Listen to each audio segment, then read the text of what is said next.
예, 안녕하십니까. 여러분들의 백만장자입니다. 여러분 화이팅입니다. 힘내시기 바랍니다. 제가 살다 이런 소식까지 접하게 됐는데, 어쨌든 여러분들과 함께 팩트체크를 한번 해보도록 하겠습니다. 팩트체크도 해보고 한번 같이 한번 알아보는 시간을 가져볼 건데요. 자, 일단 여러분, SK 하이닉스의 수유를 담당하시는 분, 권재순이라고 하시는 분이 계신데, 자, 이분이 파이낸셜 타임스하고 인터뷰를 했어요. 인터뷰를 했는데, 최신 HBM3E 8단이겠죠. 요 칩의 목표 수율인 80%에 거의 도달했다. 자, HBM 3E가 목표 수율이 80%에 도달했다. 자, 생산에 필요한 시간도 50%를 단축을 했다. 자, 이렇게 이야기를 했습니다.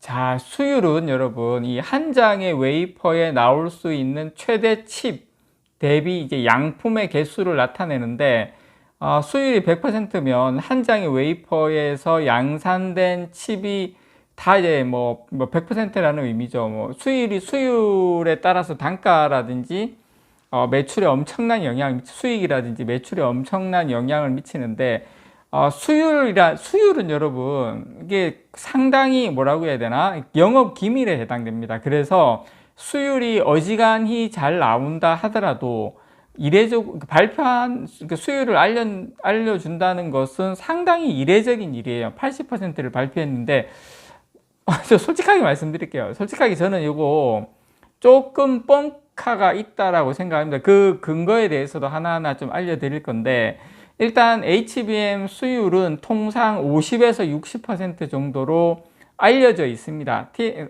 지금 SK 하이닉스도 우리가 일반적으로 한 60%, 많아봐야 한 67%까지를 맥스로 보고 있더라고요. 근데 이제 하이닉스에서 지금 수율을 80%라고 지금 80%에 정확하게 거의 도달했다, 이렇게 표현을 했는데, 자, 일단 HBM은 여러 개의 디램을 수직으로 쌓아서 이제 그 디램들을 TSV라고 실리콘 관통 전극으로 연결하는데, 이 과정을 거치면서 수율이 상당히 많이 떨어집니다. 그래서 지금 디램이 수율이 어느 정도가 되냐면 한 90% 정도 되거든요. 디램이 한 90%가 되는데, 공정 난이도가 높이 올라갈수록 수율이 낮아질 수밖에 없는 구조입니다. 그래서 HBM 같은 경우에는 디램을 이 건물처럼 위로 이제 쌓아 올려가지고 데이터 처리량을 대폭 늘리는 것을 골자로 하죠. 그래서 층수가 많아질수록, 그리고 성능이 높아질수록 지금 수율은 떨어질 수밖에 없습니다. 난이도가 높아요. 일단 여러분,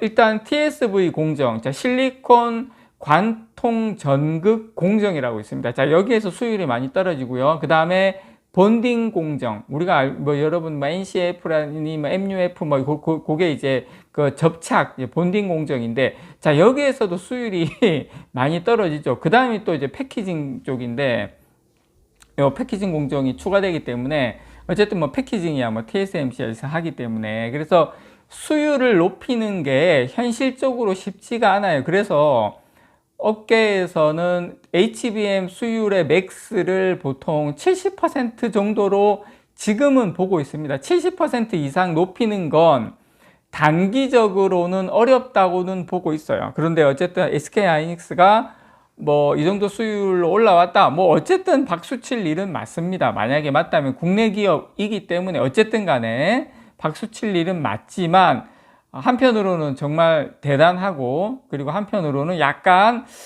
진짜일까 약간 개인적으로 그런 좀 생각도 드는 건 사실이다라는 거 여러분께 말씀을 좀 드리고 싶고, 그리고 여러분, 삼성전자의 HBM 수율은 여러분들께서 20%니 30%니 이야기를 막 하시는데, 제가 알고 있기로는 한 40에서 지금 한 45% 정도 수율 정도 되는 걸로 알고 있습니다. 그렇게 여러분께서 이해를 하시면은 된다라는 거 말씀을 좀 드리고 싶고, 그런데 여러분, 기술적으로 HBM 수율이 저는 수율 80%는 개인적으로 저는 기술적으로 불가능하다고 봐요. 제 개인적인 생각에는 HBM 수율이 80%라는 건 조금 저는 그 삼성전자하고 SK하이닉스의 HBM 경쟁이 과해지면서 나온 좀 무리수 같은 이야기이지 않을까 생각을 하고요.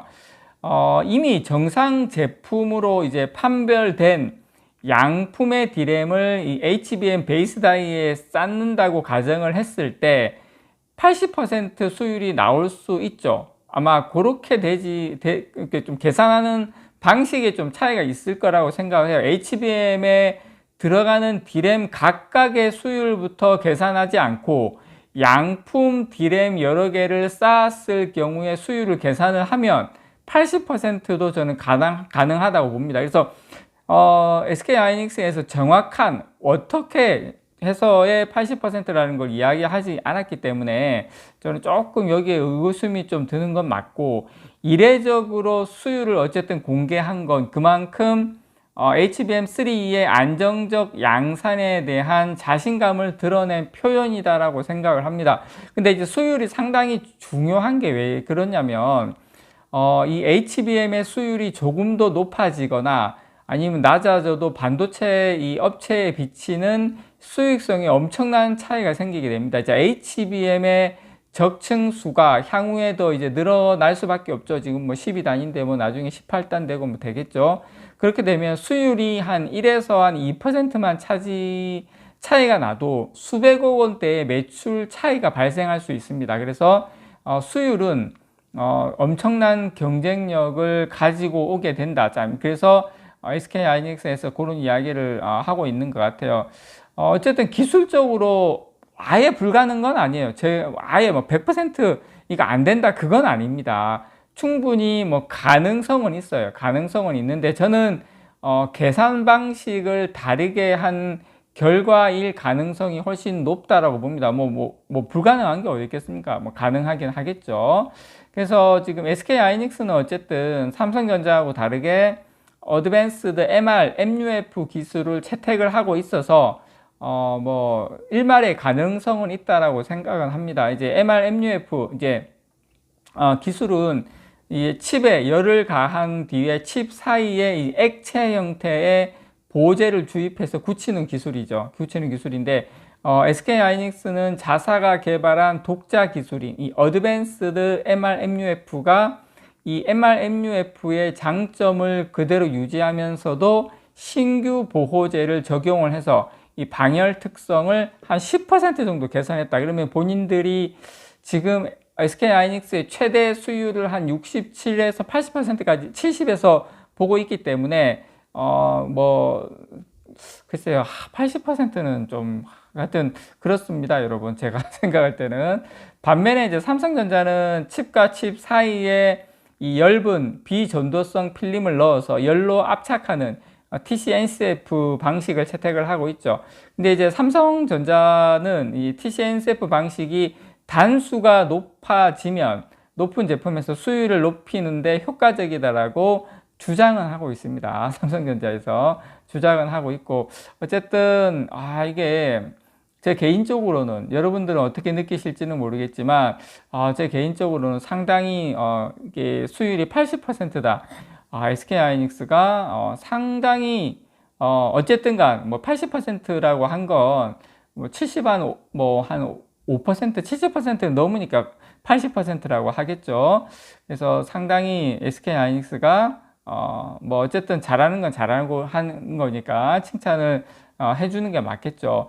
삼성전자의 수율은 제가 봤을 때 HBM 수율 한 40에서 50% 보고 있습니다. 그래서 여전히 엔비디아의 지금 이런 여러 가지 이런 수율 부분이 좀 걸려 있는 부분이긴 하지만 삼성전자도 최대한 빠른 시간 안에 좀 쫓아가지 않을까 개인적으로 기대를 해 봅니다. 여러분 조금 힘드시겠지만 조금만 참으면 어쨌든 좋은 소식은 저는 계속 나올 거라고 생각합니다. 지금이야말로 삼성전자의 최저점 바닥을 지나가고 있다고 생각합니다. 그게 실적이 아니라 심리입니다. 심리. 이상 여러분들의 백만장자였습니다. 사랑합니다, 여러분.